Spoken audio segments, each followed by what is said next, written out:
Now let's play around with crop in Photoshop Creative Cloud 2015. Go ahead and open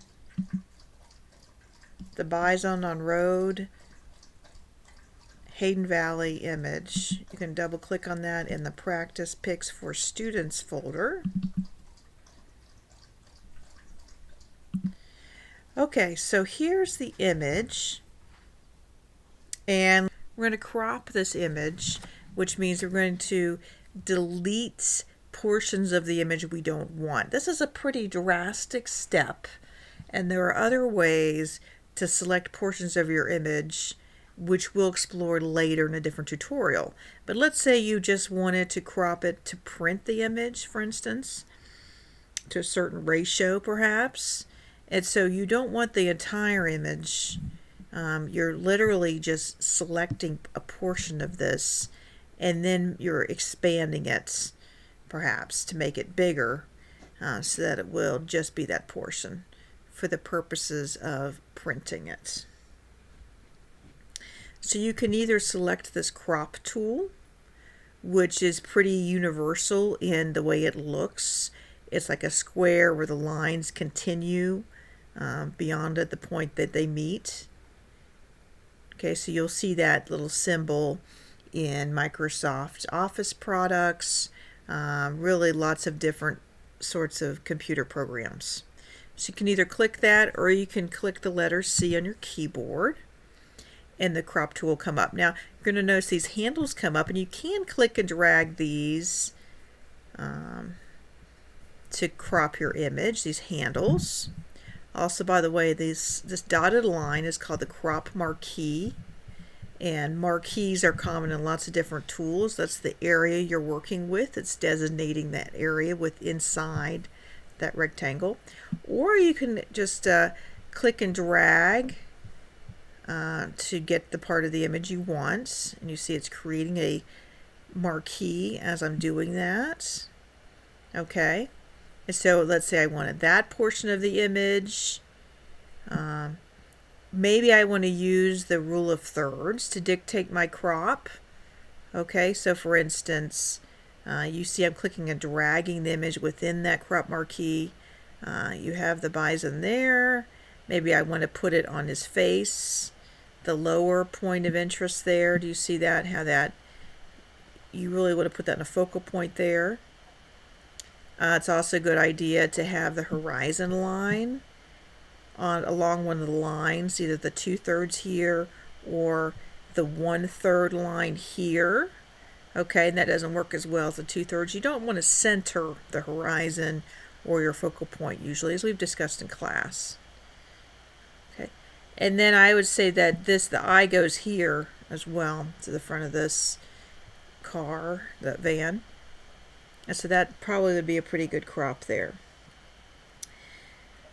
So you can reposition that crop by dragging the image around, right? You can change the aspect ratio by going up to this ratio menu here that will appear when you're in the crop tool. Okay, so let's say you wanted it a 5:7. This could correspond maybe to your photo paper that you're going to print it out with. 16:9. And you can even go back to the original ratio.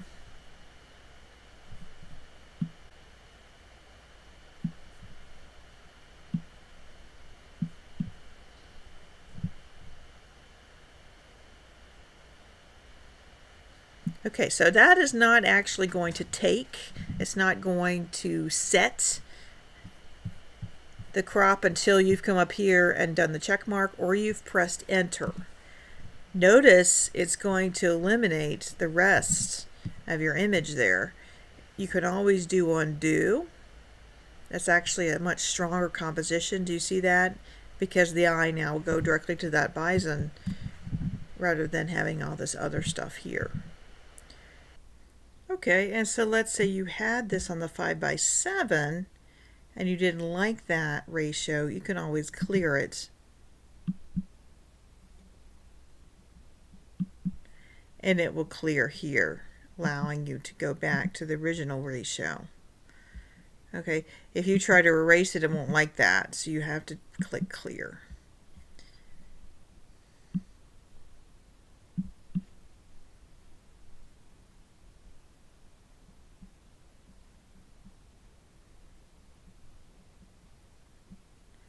Alright, so you could, instead of making the cars prominent, you could make all 3 bison appear in your image. Okay, but again, you have to think about composition, right? And you would want to be careful. This is not ideal because the bison's so centered. But it's balanced out by having these other 2 there, and the horizon is not centered along the center line. Okay, if you wanted to rotate this, maybe you wanted to cant the horizon, you just click and drag on the outside of your crop marquee. Okay, make it a little edgier there maybe.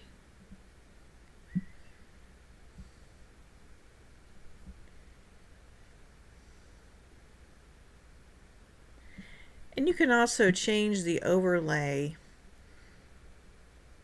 by choosing something else from the list. So if you'd prefer a grid, right now I have it on auto show overlay, so it only will show when I'm moving things around.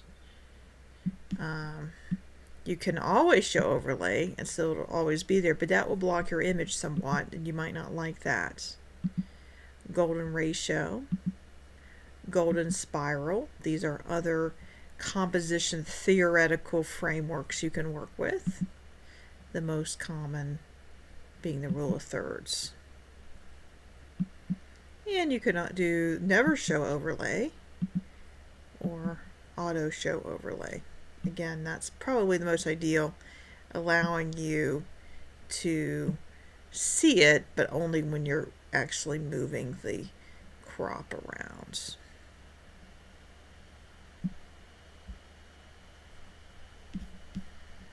Again, you'll have to choose check, or you can cancel the crop, or you can reset the crop box and it will reset to the full image there. Or you can simply press the return key.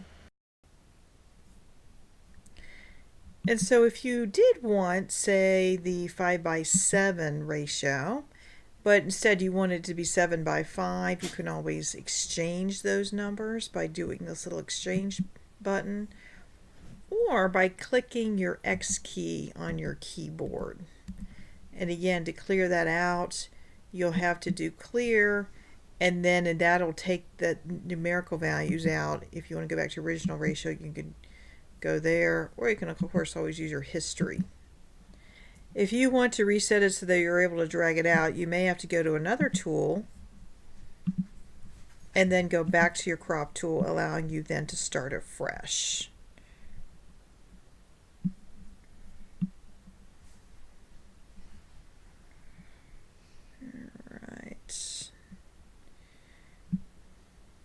Okay, now let's imagine that you don't want to even see that grayed out, so you can click the H key on your keyboard to hide it, and then you can click the H key again so you do see it there in the background. By the way, if Photoshop ever seems stuck and it won't let you go on to another tool, it will give you the little handy dandy pop-up box explaining, well, you haven't done this yet, you haven't decided do you want the crop or not. So you either press the enter key, or you can press the check OK, where you commit to the current crop operation. And again, you can always go back into your history or click Command Z in order to undo that. I'm going to make that bigger, and as you see, that is actually a better composition because of that crop than in the original image, though I did remove information, that third bison for instance, and some more of the landscape.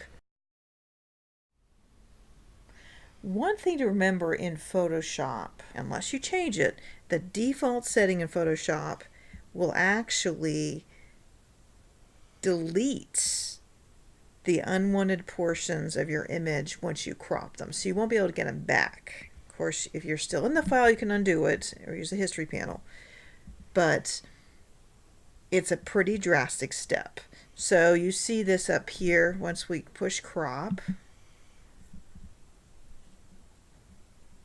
Usually this is checked. Okay, the default is that the delete crop pixels will be checked. And let's see what happens when you do that. Right now we have one layer as the background is locked. Okay, but let's say we're going to crop this. Okay, notice now it's giving us a crop preview down here. I click enter, and now the cropped portion is now the background. Okay, so if I were to try to move this, it's not going to move because that's all there is. Okay, and the reason that is because this is checked. It's deleted those pixels. So it's a drastic step, like I said before. All right, so if we go back and we uncheck this and then we crop it, we see over here crop preview. I push return. It now is a layer. And should I wish to move this around to slightly change it later, you see that Photoshop has kept the backgrounds of my image, or the other pixels there that I had cropped out. Okay, so we cropped the image, and if you access the Move tool, or the letter V also will access that, you're able to move that around because Photoshop is keeping those pixels. Now you're wondering, well, why can't I see them? Well, you can if you go to Image, Reveal All. And so that's basically undoing your crop at that point. And there's still some more there because I'm zoomed in. Command 0 fits it to my screen. Okay, just remember that Photoshop has to create a layered file to hold on to those pixels that you have cropped out. So if you're saving in a JPEG, it's not going to be able to hold on to those pixels. Okay, it has to create layers. So you can't save in a format that does not support layers if you've cropped and you still want to access those pixels. So remember, there's other ways to select portions of your image. You can create a mask, which we'll do in another tutorial. Bear in mind that cropping, unless you know you're about to go to print, or you need to you're going to be done with the image after you cropped it, cropping in itself is pretty drastic.